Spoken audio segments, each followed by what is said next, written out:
मरदूद यासूद, जल्दी से बताओ कि वो जिनजादी कौन है। ऐ मलून, जल्दी से इस जिनजादी का नाम बताओ।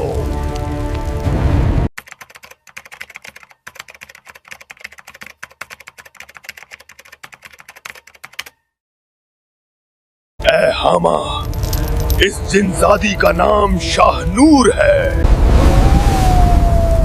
वही शाहनूर जिसके किस्से तुम बचपन से सुनते आए हो। जन्नात की वो शहजादी जिसने जन्नात के जुल्म का निशाना बनने के सदियों पहले जमीन की कूख में पनाह ले ली थी।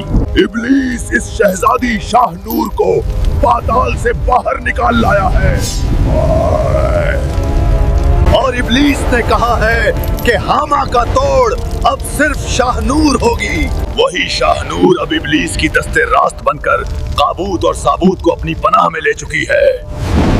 वो शाहनूर जो अजल से हक की खातिर लड़ती आई है, वो कैसे इब्लीस की पैरोकार बन सकती है?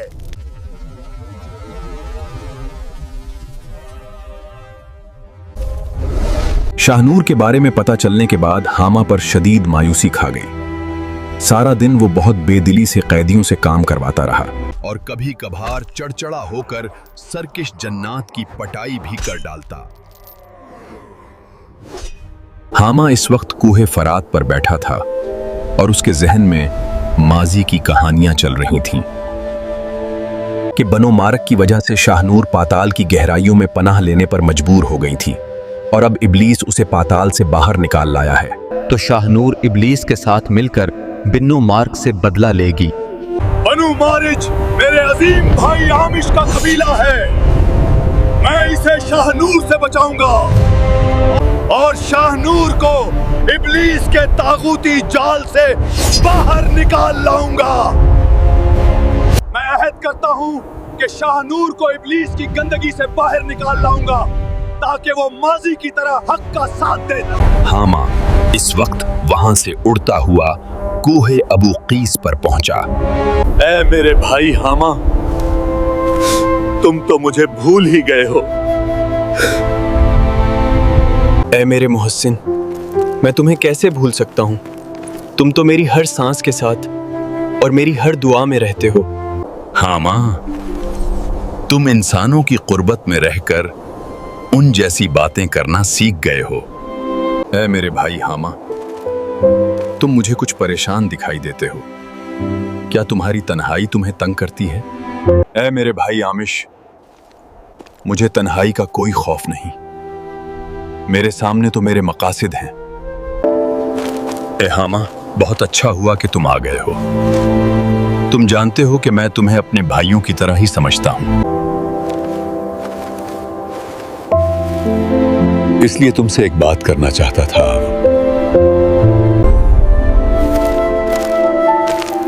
बताओ ए बरादर। आमिश।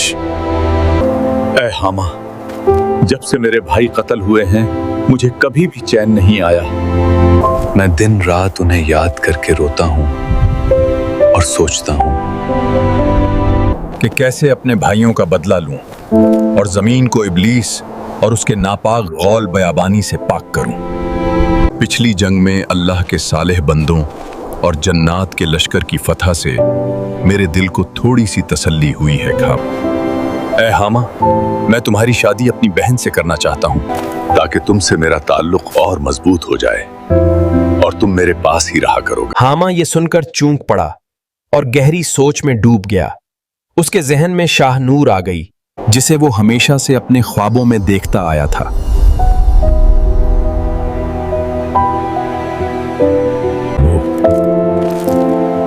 ऐ हामा, क्या हुआ?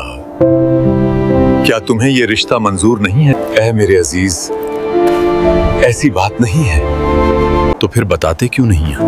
क्या तुम्हें कोई और जिनजादी पसंद है? अगर ऐसी बात है तब भी मुझे बताओ, मैं तुम्हारा रिश्ता खुद के कर जाऊंगा। नहीं ऐ आमिश, ऐसी कोई बात नहीं। मैं तुम्हारी बहन से ही शादी करूंगा। और रही बात मेरी पसंद की, तो शहजादी शाहनूर एक सुराब है। अब तो पता नहीं वो मुझे मिलती भी है या नहीं, क्योंकि वो शैतान की साथी बन चुकी है। आमिश ने बड़ी धूमधाम से हामा की शादी अपनी बहन से कर दी। शादी में पूरा कबीला मदऊ था। हर चेहरे पर खुशी थी और हर दिल में दुआएं थीं।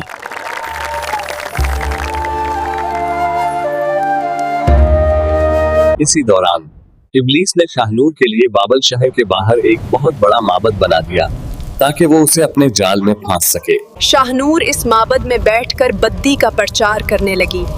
इसने आग की पूजा करने के मजहब का आगाज कर दिया और लोगों के दिलों में अंधेरा भरने लगी। वो अपने चेहरे पर नुकाब डालकर अपने हवारियों के साथ बाबल शहर की गलियों में जाती, लोगों को गुमराह करती और जो कोई एतराज करता उसे कत्ल कर देती।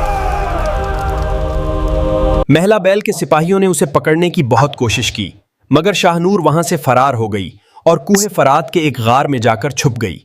एक दिन महला बैल के दरबार में एक सवाली आया और उसने लर्जती आवाज में कहा, ऐ अजीम बादशाह, मैं एक सिंह तराश हूं। मेरी बस्ती के सरदार ने मुझ पर जुल्म के पहाड़ तोड़ डाले हैं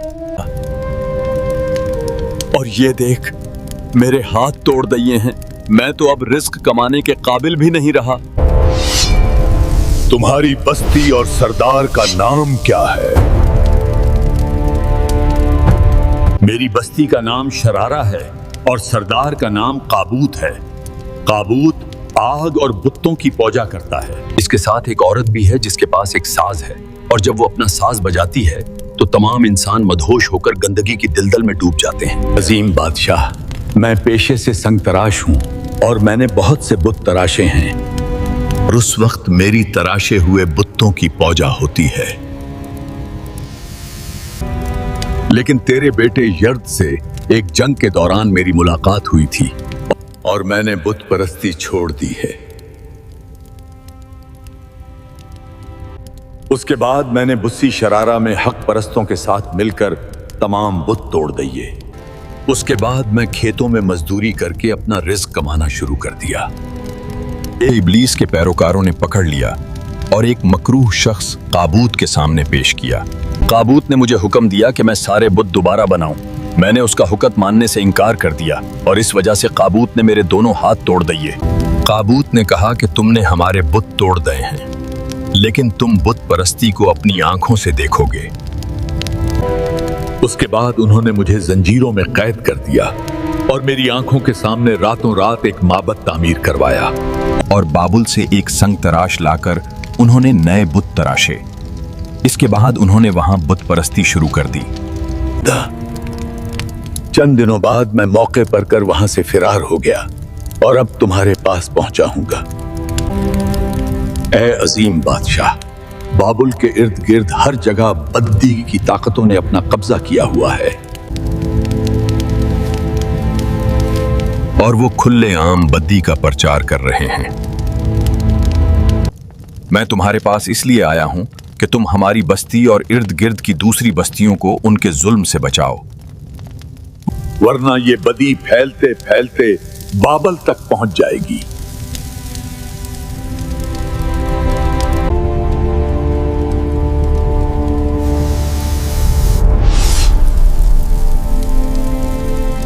इब्लीस बड़ी तेजी से बद्दी का प्रचार कर रहा है और उसके मानने वालों में भी दिन बदन इजाफा होता जा रहा है।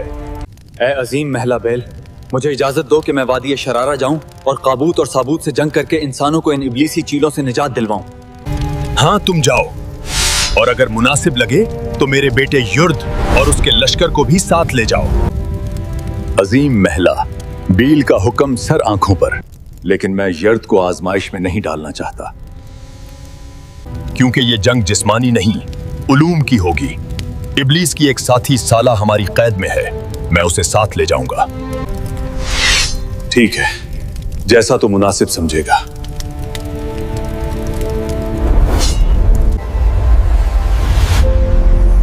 To be continued.